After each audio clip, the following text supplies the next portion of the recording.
Қайырлы күн достар, сіздермен бүгін KFC тауық қанаттарының рецептімен бөлісетін боламын. Менің каналымның соңына дейін қарап, лайк басып тіркеліп кетулеріңізді сұраймын. Енді ең алдымен біздерге осындай тауық қанаттары қажет болады. Мен осындай керек емес жерін алып тастадым.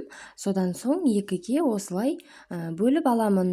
Барлығын осылай екіге бөліп, тазалап, жуып алатын боламыз. Мен осындай жуып алдым. Енді бізге осындай сұйық май, паприка, тұз, қара бұрыш, имбир, қызыл бұрыш қажет болады. Мен осындай барлығын бір ыдысқа салып алдым. Сіздерге қанша мөлшері екенін описаниеге жазып қалдыратын боламын.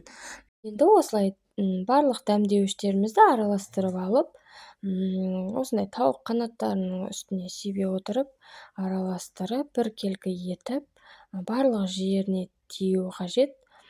Осылай араластырып алып, мен жаңағы кішкене сұйық майымды құйып алдым. Мен осылай енді жарты литр суымызды құйып алатын боламыз. Мен салқын су қолдандым.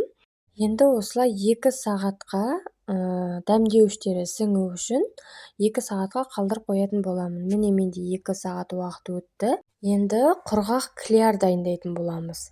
Мен осындай ұн, паприка, тұз үшеуін араластырып, енді жаңағы 2 сағатқа қалдырып қойған тауық қанаттарын шығаратын боламыз.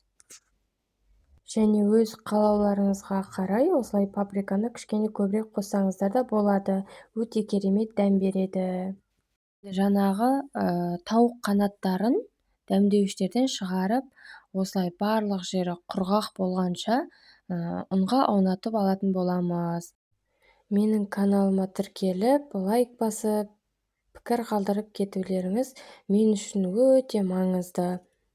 Неде тіркелмей көріп жатқан жандар болса, менің каналыма тіркеліп кетіңіздер, және де қызықты видеолар шығатын болады.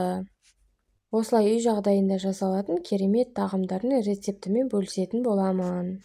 Барлығын біркелкі етіп араластырып болдым. Енді бізге бір жұмыртқа, кішкене тұз, кішкене салқын су қажет болады. Осылай барлығын біркелкі етіп араластырып аламыз.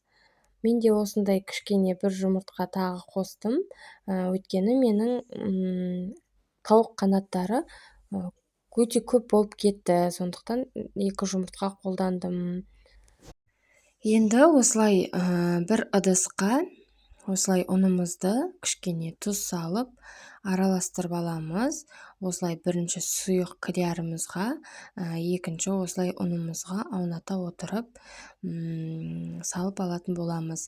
Бізге майымыз қатты қызып тұру қажет, өйткені қызбаған майға салсақ, бізде майды өзіне сіңдіріп алады.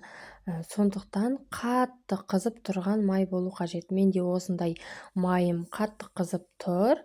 Енді біртіндеп салатын боламын. Мен осылай бірінші кішкене аздау салып қуырып алдым.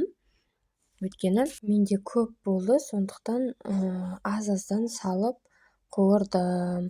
Осылай екі жағын аудара отыра 10 минут қызартып қуырып алатын боламыз. Менде осылай пісті.